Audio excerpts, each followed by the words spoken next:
Moraï Verabotai Mishpacha Yekara, nous allons aborder la paracha de Lech Lecha. Combien de fois on va l'aborder, Nachon? Ça fait des dizaines et des dizaines d'années qu'on relit les mêmes parachiotes. Pourquoi deux fois Lech et Lech? Ah, attendez, c'est Lech Lecha, c'est le titre de la paracha. Mais ce que je voulais dire d'abord, c'est qu'en vérité, on a l'impression de recommencer toute la Torah, et comme si elle nous apportait rien de plus. En vérité, non, Baruch Hashem, il y a tellement de mefarshim, de commentateurs, anciens comme nouveaux, de nouveaux rabbins, Baruch Hashem, qui ouvrent des nouvelles portes dans la compréhension de la Torah. Elle vient du Ensof, de l'infini, de Akadosh Baruch Hu. Ce qu'il faut savoir, c'est que déjà ce titre de cette paracha nous invoque l'idée qu'il faut savoir renouveler son existence. Abraham vivait dans un domaine, il a vécu à Ur-Kasdim, et là-bas, d'après le Midrash, il aurait souffert énormément du feu dans lequel on l'aurait fait tomber. Nachon Ur, c'est le feu, etc. Par ailleurs, il aurait exactement aussi détruit les statues, les idoles de son père Terah, qui était païen. Il n'a pas souffert du feu. Les malachim, ils l'ont protégé, bien sûr. Donc il n'a pas souffert. Il n'a pas souffert. C'est ce qui est arrivé plus tard aux amis de Daniel. Michel. Hanania, Michel ou Azaria, bien sûr. Mais le titre de cette paracha, déjà, nous indique qu'il faut ouvrir une nouvelle page dans son existence. Lech Lecha, va pour toi. Abraham, je te demande maintenant de penser à toi. Ça veut dire Lecha. Il n'avait qu'à lui dire Lech el Artz asher areka, va vers le pays que je t'indiquerai. D'accord? Il lui dit Lech Lecha, maintenant tu dois penser à toi-même. Parce que jusqu'à présent, son père Terah et toute la famille, ils ont quitté Ur-Kasdim, ils voulaient aller à Eretz Kenaan, mais ils sont arrêtés en chemin dans la région de Haran. Et Haran, c'est Haron F, c'est la colère de Dieu, pour ainsi dire. Bon, ça veut dire, qu'est-ce que vous restez là encore? C'est pour ça que Hachem, il dit à Abraham, jusqu'à présent, tu étais à Haran, qu'est-ce que tu as fait? Abraham, il a dit, quoi, qu'est-ce que j'ai fait? J'ai converti beaucoup de gens, des individus, au monothéisme. Tous les gens croyaient qu'il y avait plusieurs idoles, plusieurs dieux qui ont créé le monde et tout et tout. Mais moi, j'ai réfléchi. D'après certains, depuis l'âge de 3 ans, d'après d'autres, comme à Rambam, depuis l'âge de 48 ans, que ce monde, il était dirigé par un Dieu unique, et c'est toi. Et j'ai enseigné, et j'ai invoqué partout où j'allais que mon Dieu, c'est le Dieu du monde entier. Il lui a dit, à qui tu as dit ça, Abraham? Il lui a dit, à X, Y et Z. Qui c'est ce X, Y et Z? Et c'est des gens de je ne sais pas d'où ils viennent. La preuve, c'est que toi-même, mon Dieu, tu écris dans la Torah, que j'ai fait beaucoup de conversions dans la ville de Haran. Moi, je convertissais les hommes, et Sarah, ma femme, elle convertissait qui? Les femmes. Et donc voilà. Mais le bon Dieu lui dit, d'accord, mais ce que tu fais, c'est bien, mais c'est pas suffisant. Ça s'appelle ce que tu fais du cosmopolitisme. C'est-à-dire, tu t'adresses à des individus, tu sais pas ce que ça va donner plus tard, on n'en sait rien. Mais moi, je veux que tu sois maintenant à la tête de quelque chose de spécifique, d'une nouvelle nation. Et l'influence qu'une nation peut avoir sur l'humanité est plus grande que des individus. Voilà pourquoi Lech Lecha me'artzecha. Abandonne cette philosophie du cosmopolitisme, d'enseigner à des individus, c'est bien, ça leur fait du bien à eux, mais ça n'a pas beaucoup d'influence sur toute l'humanité. L'influence que tu peux avoir, c'est quand toi-même, ve'e'escha legoy gadol, va'abaracheka, ve'heye beracha, ve'nibrechu becha kol mishpechot ha'adama. Lorsque tu seras à la tête d'une nation, à ce moment-là, l'influence sera beaucoup plus grande vis-à-vis des autres nations, et tu les ramèneras aussi, et ils vont comprendre que toutes les brachot, ve'nibrechu becha, ils seront bénis grâce à toi et ils reviendront. Qui seront bénis? Kol mishpechot adama. Pas uniquement les nations qui ont des territoires et qui se font la guerre, mais les nations deviendront des familles. Tu as compris?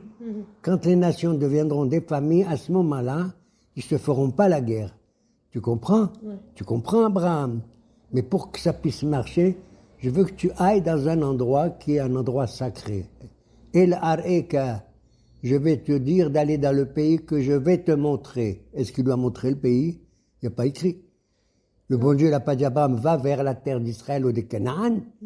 Alors d'où il a su Abraham? Il a pris ses valises, il a pris sa femme qui s'appelait à l'époque Yiska, elle ne s'appelait pas Sarah. Elle s'appelait Yiska, Madame Sarah, au début, parce que ça veut dire, tous ceux qui la voyaient, Socha Aléa, qui la regardaient, disent waouh, comme elle est belle. Ou d'autres, ils disent, elle était Yiska, parce qu'elle avait de la névoie. Elle avait du roi HaKodesh. Pour certains, elle aurait eu du roi plus important qu'Abraham lui-même. Puisque Dieu lui dira plus tard, Kol asher tomar elecha Sarah, shema bekola. Ok?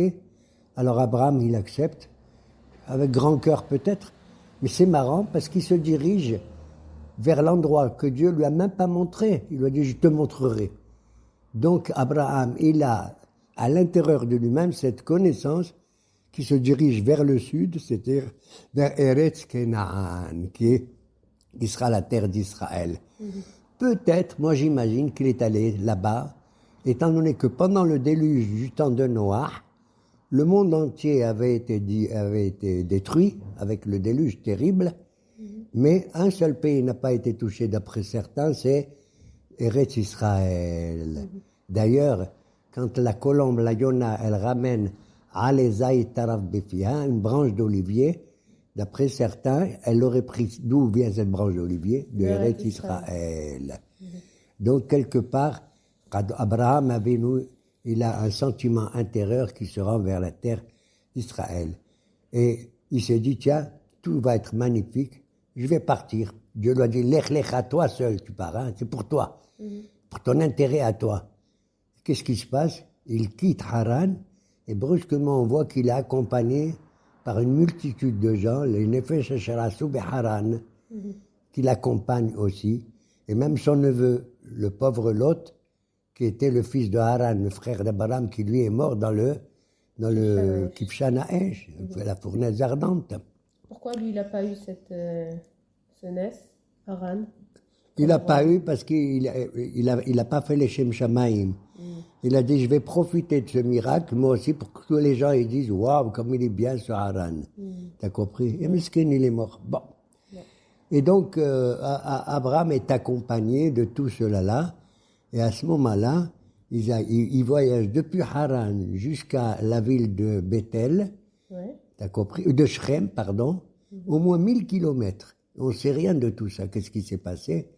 Il arrive là-bas et justement, tous les individus qui l'ont accompagné, ils sont installés dans cette région de Shrem, qui était une région pas peuplée du tout, et c'est eux qui ont fondé la ville de Shrem, tous les amis d'Abraham.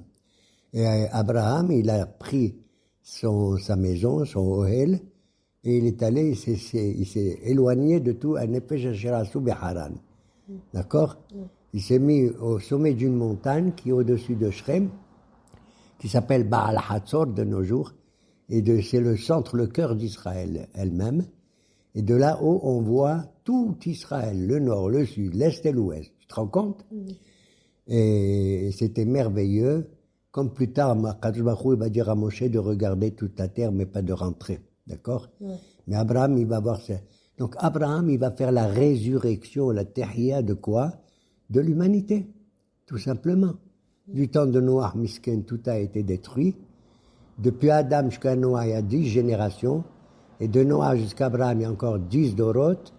Et tout a été détruit. Abraham va ressusciter, à nouveau redonner la vie à l'ensemble de l'humanité grâce à sa nouvelle philosophie. C'est pas le cosmopolitisme. Abraham, je te demande pas de diffuser uniquement une idée religieuse, que tu transformes les gens en datim, en religieux, en la croyance dans un seul Dieu. Mais je veux que tu sois un homme qui va avoir une nation au niveau politique, que tu vas faire la vie dans le monde, t'as compris? Tu vas exercer quelque chose de pratique, de concret, et pas seulement de religieux. Il faut associer la religion, la croyance en Dieu avec la vie dans ce monde-ci, et de montrer le lien qui est entre le Olam Hashamaim et le Olam Ba'aretz. T'as compris? Il lui dit, bon, ok. Et le pauvre, il va trinquer, il va aller du nord au sud, il va avoir des problèmes. Et malgré les Asara Nisyonot, les 10 épreuves qu'il va avoir, il va les supporter. Et à chaque épreuve qui revient, qu'il arrive à surmonter, c'est comme une taïa, comme une résurrection. Ce sont des épreuves incroyables qu'il va vivre, d'accord? Malgré la promesse divine. Et Dieu lui dit, tu sais, la promesse que je te fais, toi tu dois faire les efforts, mais cette promesse, je la donnerai qu'à tes descendants. Les Zaracha étaient Netar et Sazot. Donc il faut qu'il ait un Zera. Quand il quitte Haran, il avait 75 ans. Et il va vivre, tu sais combien de temps, Abraham? 175 ans.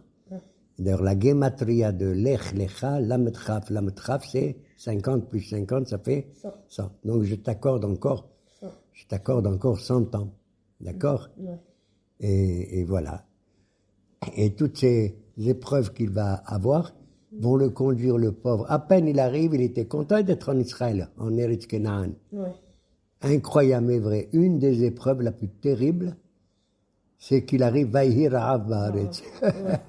Qu'est-ce que c'est ce pays? On crève de faim. On crève. Il n'en pouvait plus, c'est pas possible. Il doit aller en Égypte. Il doit descendre en Égypte, parce que l'Égypte c'était l'empire le plus important. Et l'Égypte, elle a de l'eau comme elle veut dans le Nil, Nahon. Et ils peuvent avoir une agriculture merveilleuse et tout. Et c'est là-bas que le pauvre Sarah, il va là-bas, Abraham. Et il va voir l'épreuve avec sa femme qui va être prise par Paro parce qu'elle était très belle. Et il va revenir. Et revient en Canaan. Et là encore, il va avoir une histoire terrible, des bagarres entre les bergers d'Abraham et les bergers de l'autre.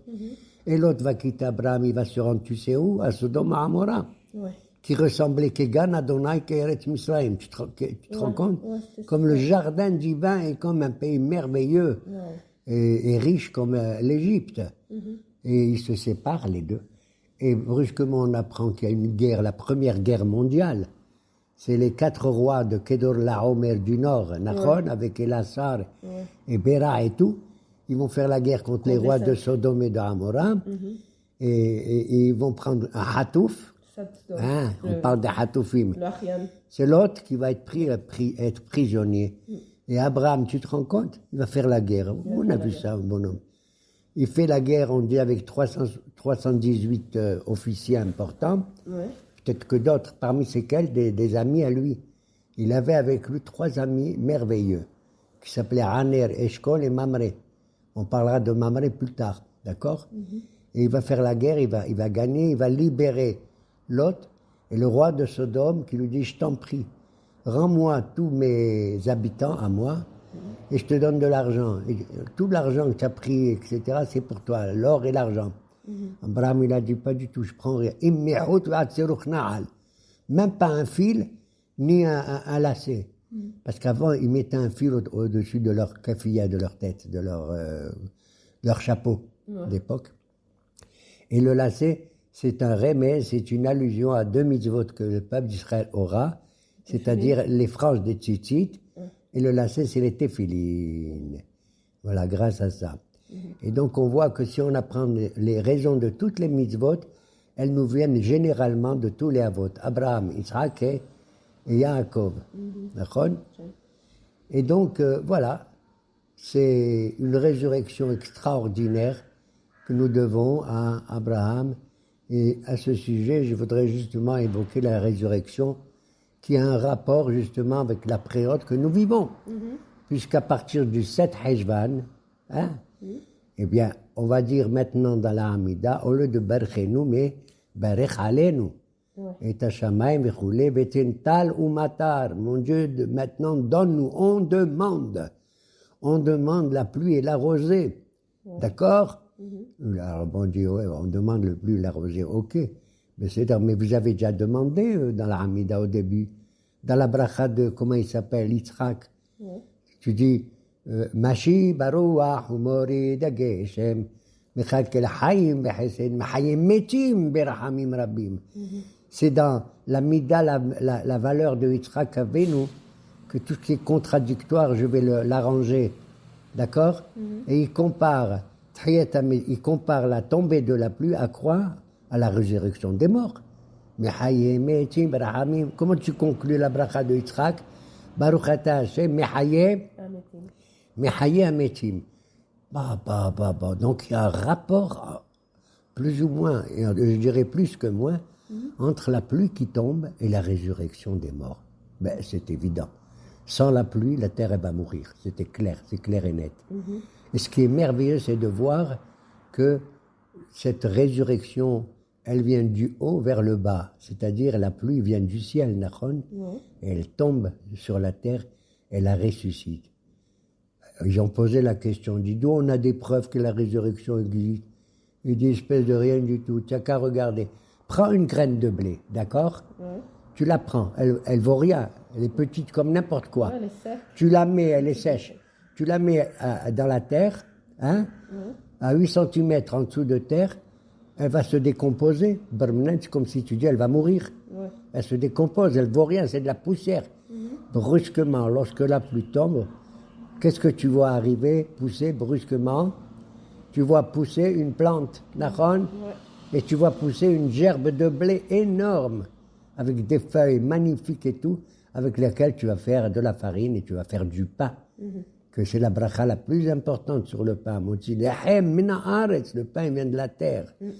Mais personne ne sait, enfin on le sait, nous maintenant, on le savait, que c'est grâce à la pluie qui tombe. Et toutes les contradictions qu'on voit, elles sont merveilleuses. C'est pour ça qu'on dit Mashi Barouah ou Morid Ageshem. C'est en même temps la Rouhaniyut, tu vois, Rouah c'est Rouhani, c'est spirituel, et Morid Ageshem, la Gashmiyut, le matériel. Et c'est l'union qu'on veut faire. Ce qu'Hachem il enseigne aussi à Abraham, de faire l'union entre la religion qui est le Rouhaniyut, que tu connaissais avant, quand tu étais à Haran, mais avec la Gashmiyut, avec la vie réelle dans ce monde-ci, d'unifier le haut, Mamash, et le bas. Et donc on voit, d'ailleurs même quand on parle de la Géoula, du salut du peuple d'Israël, comment on l'appelle dans une bracha aussi de la Hamida, et Tzemach David. Qu'est-ce que ça veut dire Tzemach? Le bourgeonnement, le fleurissement. C'est comme si ça vient de la terre. Ça ressemble à quelque chose qui sort de la terre. Donc, même ceux qui sont morts, les tzadikim, on dit tzadikim bemitata nikraim hayim. Même quand ils sont morts, on les appelle des hayim. Et c'est pour ça, quand on va dans les kivirot des tzadikim, on prie qu'ils nous apportent tout ce dont on a besoin. En vérité, il ne faut pas prier les tzadikim, il faut prier le bon Dieu avec les écoutes des tzadikim. Ouais, d'ailleurs, on les appelle Yeshene Afar. D'ailleurs, bravo. Quand tu vois dans la Hamida, on dit à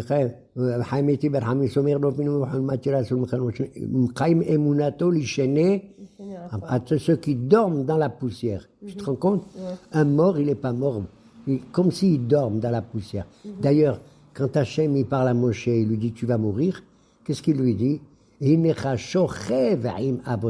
Mon Dieu, mon cher Moshe que je t'adore, tu vas dormir avec tes ancêtres. Dormir. Ouais, dormir. On veut dire tu vas mourir, tu vas dormir avec tes ancêtres. Wekam. Et tu vas te relever. Donc Wekam, ça veut dire tu vas ressusciter. Ouais. D'accord? À propos de Abraham, on a vu que quand il est venu Trump, il a béni le Dieu d'Abraham. Oui, eh ben je l'ai dit ça. Ouais. Trump a béni le Dieu d'Abraham. J'ai parlé des villes Mérodach, non? Non. Ah bon? Ah, tu me rappelles ma fille extraordinaire, ma fille Déborah. Quand Trump est venu, il a béni le Dieu d'Abraham, d'Isaac et de Jacob. D'accord? Et ça me rappelle un midrash merveilleux. On raconte que un jour, le roi Hiskiyahu était malade. Le prophète Ishaïa est venu, lui a dit, tu sais, mot velotihye, tu vas mourir et tu ne vas pas vivre. Tu vas mourir dans ce monde-ci et tu ne vas pas vivre dans le Olam Haba. Pourquoi il lui a dit ça, le pauvre? Qu'est-ce qu'il a fait, le roi? Il lui a dit, pourquoi? Il lui a dit, tu vas mourir et tout, et tu ressuscites parce que tu t'es pas... Tu n'avais pas des enfants, tu t'es pas marié, tu n'as pas eu des enfants. Où est ta résurrection? Où est ton avenir? Où il est? Alors, le pauvre Hiskiyahu, il s'est mis à pleurer. Il a mis son visage vers le mur. Il a pleuré, il a prié le bon Dieu. Qu'est-ce qu'il a fait à Akadosh Baruch Hu? Il a dit, ne pleure plus, Hiskiyahu. Tu vas pas mourir. Je vais t'ajouter encore 15 années de plus dans ta vie. Waouh! Quand il a vu ça, Ishaïa, il est devenu fou. Et qu'est-ce qu'il a fait le bon Dieu pour prouver à tout le monde que la prière de Hiskiyahu, jamais l'était à Eshmina Arahamim. Même quand il y a une situation grave, ne sois pas malheureux, prie le bon Dieu, il peut changer la destinée. D'accord? אפילו חרב חדם ונחד הסבא, אל יתייאש מן הרחמים. Ok, בסדר. Et à ce moment-là, le bon Dieu fait un miracle pour prouver à tout le monde ça. Qu'est-ce qu'il fait? Au lieu que le soleil se couche, il était 8 heures du soir, il devait se coucher. Il le fait revenir en arrière et l'humanité va vivre une nouvelle journée avec du soleil. Et pourquoi il a fait ça? Il a fait ça pour que tout le monde voie ce miracle. Que même en Babylonie, à l'époque, le roi de Babylonie, il s'appelait Evil Merodach. Il a dit, mais qu'est-ce qui se passe? J'ai pas compris. Comment le soleil, il est encore là? On a une journée magnifique. Oh, yeah. Tu sais pas, c'est le bon Dieu de Abraham qui a fait ça. Il a dit, pourquoi? De Hizkiya. Il lui a dit, parce qu'il a fait la prière et tout et tout. Et pour montrer ce miracle, que la prière est importante, le bon Dieu, il a montré à toute l'humanité qu'il peut remettre le soleil pour une nouvelle existence, un nouveau jour, pour ainsi dire. Hein? Une nouvelle clarté. Il a vu ça et Evil Merodach dit, c'est pas vrai. Vite, vite, vite. Tiens, je vais écrire un message, je vais l'envoyer au roi Hizkiya pour lui dire, Baruch Hashem, que Dieu bénisse le roi Hizkiyahu, que Dieu bénisse sa ville qui s'appelle Yerushalayim, la ville sainte, et que Dieu bénisse le bon Dieu. Quand le disciple de Evil Merodach a entendu ça, il est devenu fou. Il a dit quoi le roi? Il bénit d'abord Hizkiya et après Jérusalem, et à la fin il bénit le bon Dieu. Jamais j'ai vu ça. Il court comme un fou qui s'appelait Nabucodonosor, Nebuchadnezzar. Il court derrière le message, il dit arrête, arrête, arrête. Il lui montre le papier et qu'est-ce qu'il fait Nebuchadnezzar? Il corrige, il dit non, on bénit d'abord le bon Dieu, après on bénit Hizkiya et après on bénit Jérusalem. C'est le bon Dieu qu'on doit bénir d'abord, d'accord? Comme nous on fait Adonai, Sefatei, Tiftah, Ufi, Yagit, Elatera. D'abord, mon Dieu, j'arrive même pas à ouvrir mes lèvres, c'est toi qui dois les ouvrir et tout. Et grâce à cette valeur qu'il a eue, comment il s'appelle, Nabucodonosor, Akadosh Baruch Hu va lui donner de devenir l'empereur le plus important du monde de l'époque, de toute la Babylonie. La mode que plus tard on verra qu'il fera du mal, bien sûr. Tu vois, Akadosh Baruch Hu, même un homme pareil, il le récompense. Ouais. Voilà pourquoi, quand on est même, nous, les gens qui ont perdu quelqu'un et tout, au 7e jour de la Vélo, tu sais quelle phrase on leur dit? Yahyu meticha nebelati, yekusu ranenu shochni afar. Yahyu meticha nebelati. Ils vont ressusciter tes morts qui sont dans la terre. Akisu ranenu shochni afar. Réveillez-vous et levez les pieds, soyez debout, ceux qui dorment dans la poussière, qui tal orot talecha. Car la rosée, tal orot, c'est une rosée de lumière. Qu'est-ce que c'est que la rosée? C'est une pluie qu'on ne voit pas. Elle est calme, nachon. La pluie, on l'entend, boum, boum, boum, boum. D'accord? Mais par contre, la rosée, c'est comme une pluie, mais beaucoup plus calme. Elle monte vers le ciel et redescend vers la terre. Et elle le fait dans toutes les saisons, pas seulement en hiver, comme la pluie tombe souvent en hiver, mais pas en été. Mais la rosée tout le temps, aussi bien en hiver qu'en été. Tal orot. Et pour ça qu'on appelle la résurrection Tal orot alecha, la rosée de la lumière. Ouais. Justement, à propos de Triat Hametim, il y a 3 maftechot à Kadosh Baruch Hu. Alors, oui, justement, il y a 3 choses que seul Akadosh Baruch Hu est capable de faire et qu'il a confié à personne. Il s'appelle 1. Triat Hametim, la résurrection des morts. 2. La Gevurot Geshamim, la descente de la pluie, elle lui appartient. 3. Haya, c'est-à-dire l'accouchement d'une femme. Tu vois? Même l'accouchement d'une femme, tu vois que elle fait sortir quelqu'un qui est apparemment inexistant, c'est le bébé, et brusquement il arrive dans un monde de l'existence. C'est l'accouchement, d'accord? Et ces 3 choses, c'est comme un accouchement, faire sortir d'un endroit à un autre. De la mortalité, entre guillemets, vers la résurrection. D'accord? Il y a 2 prophètes qui ont profité de ça, sans jeu de mots, prophète, profiter. Eh bien, c'est Eliyahu Hanabi et Elisha, son disciple. Il y avait une femme, la pauvre, elle n'avait pas d'enfant. Elle s'appelait la Tsarfite. Et elle pleurait parce qu'elle n'avait pas d'enfant. Et comment il s'appelle, Eliyahu Hanabi, il va lui dire, ne vous inquiétez pas, vous aurez. Et au bout d'un certain temps, ce bébé, il est mort. Et il est revenu, Eliyahu Hanabi, il a ressuscité cet enfant. Et la même histoire avec le disciple d'Eliyahu Hanabi s'appelait Elisha ben Shaphat. Lui aussi avec la Shulamite. Une femme qui n'avait pas d'enfant et tout, elle pleurait. Et il lui a dit, vous aurez un enfant. Elle l'a eu. Et il a travaillé cet enfant avec son père dans le jardin, dans le champ. Et il était tombé malade et tout. Et on le ramène à la maison et il meurt. Et on rappelle, vu qu'Elisha court comme un fou après envoyer son Gehazi et il ressuscite cet enfant. D'accord? Et même du temps d'Eliyahu, il y avait une famine, il y avait un manque de pluie. Eliyahu, il a dit, tiens, je veux que le bon Dieu envoie la pluie. Et etc. Alors Kadosh Baruch Hu dit, oh, ça va. Vous m'avez pris 2 clés. Moi, j'en ai 3, Nachon. Vous m'avez pris 2 clés. La clé de la pluie, la clé de la quoi? Chaya. De la Haya, de l'accouchement. Et vous voulez me prendre celle de la résurrection, c'est à moi. Il y a raison que Kadosh Baruch Hu va ressusciter pas simplement les morts, mais même les vivants. Il y en a, les pauvres sont tellement dans le malheur, dans l'épreuve, dans tout ça. Des morts vivants. Des morts vivants. Et comme Abraham, il a réussi à sauver le Hatouf qui s'appelle Lot, et Ratson, qu'on récupère tous nos Hatoufim, déjà les vivants, et les autres, même ceux qui sont Halalim, Bimera Beyamenu, et que ces Halalim, ils vont connaître le plus vite possible la Tchiyat Amitim. Amen, Keni Ratson.